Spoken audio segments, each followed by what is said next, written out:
So mga tropa, tumay nabi karon si Kapitan Renanti Ukit, barangay Patpat mga katropa, karabot atog baboy lagi kada disgrasya o sa katrak ko diin gi nagugdan sa pipila ka mga residente sa Patpat o pipila ka kasikbit nga barangay. Kap unsa nay update sa mga baboy no? Nagipangkuha sa pipila nato ka mga residente sa barangay Patpat kap. Una sa tanan na may adlaw no. So pagkaron nga mga orasa kaganinang buntag ang tag-iya gyud usa sa tag-iya sa Farm Chris nga si Sir Tibis gikan sa Davao ni abot gyud siya sa barangay mismo sa barangay office din nakipakitabang gyud siya no. Din kung unsa ang maayong buhaton. So amo ang gikahisgutan kaganina iya puging gusto na nga tagaan pa gyud og panahon ang katong si kinsa man ang nakakuha sa maong baboy nga kung pwede ibalik nila no sa barangay no kung si kinsa man ang nakuha sa mong baboy. Kap pila na ka baboy ang nabalik sa ato ang buhatan?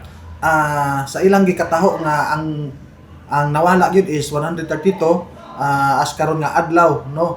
Ana alam man kami gi-estimate nga more or less 40 palang kabuk ang nakauli. Kini bang nabalik sa tuwang barangay Kap is buhi o doon na gipag-ihaw ani pag gibalik lang gihapon ng base silang gi-report base pod sa ato ang mga sakop nga diin pa-assist pod sa Farm Chris katong gipamauli katong gipanguli buhi ang ilahang gi-count no naay giuli gyud nga karni pero wala man gyud to na count nga buhi pag uli. So ang buhi lang is more or less 40. Kung i-appeal to nato tong pangagipang-ihaw na wala sad koy idea og pila to kabuk ang gibalik, pila to kababoy ang gikarni na nga giuli. So karon ka usabay laing nga lakang ang ginabuhat atong barangay para makumpleto gining 132 kaya na wala na baboy. Subay sa amo ang gikasabutan kaganinang buntag uban sa Farm Chris o usa sa tag-iyas sa Farm Chris nga gikan pagit sa Davao. Amo ang gikauyunan kaganina na unya hapon no uban sa personahe gikan sa Farm Chris uban sa mga barangay council amo magpahigayon kami og meeting no kay amo paging ipadayon no ang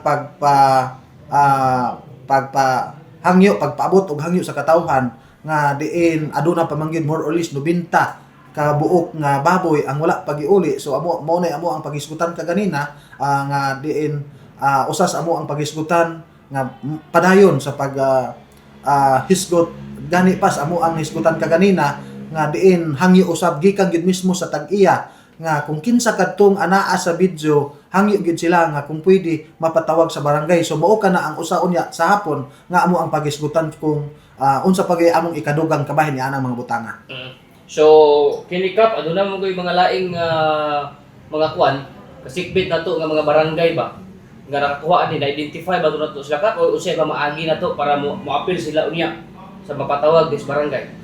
Kabahin ni ana tinuod na man gyoy mga kasikbit nga lugar no di lang nako may istorya og unsa nga lugar basta kay siguro gyud ako mismo naniguro nga aduna gyud nakakuha nga sikbit nga lugar sa barangay Patpat diin matud pa sad sa tag-iya ingon niya nga isiguro sa namo og clear ang mismong kung kinsa man to nakakuha sa taga barangay Patpat dahil ang sunod ni ana ang katong naa ang nakakuha nga gawas na sa barangay Patpat.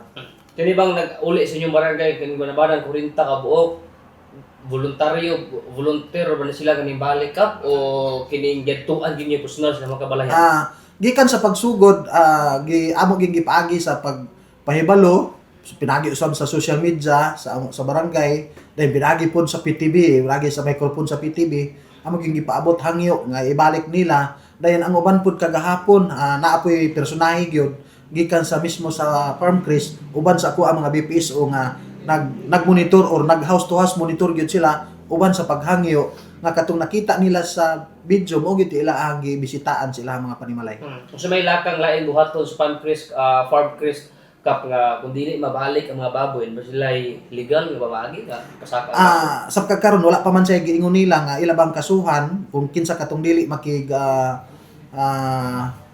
makihiusa no sa angay pang gabuhaton sa barangay wala pa man hinuon ang gipaniguro sa Farm Chris labi na sa management sa Farm Chris nga dili lang sa maghisgot og mga unsa pa rin nga laing lakang kung dili mas unahon gyud sa nga voluntaryo gyud iuli sa katawhan kung kinsa man tong nakakuha.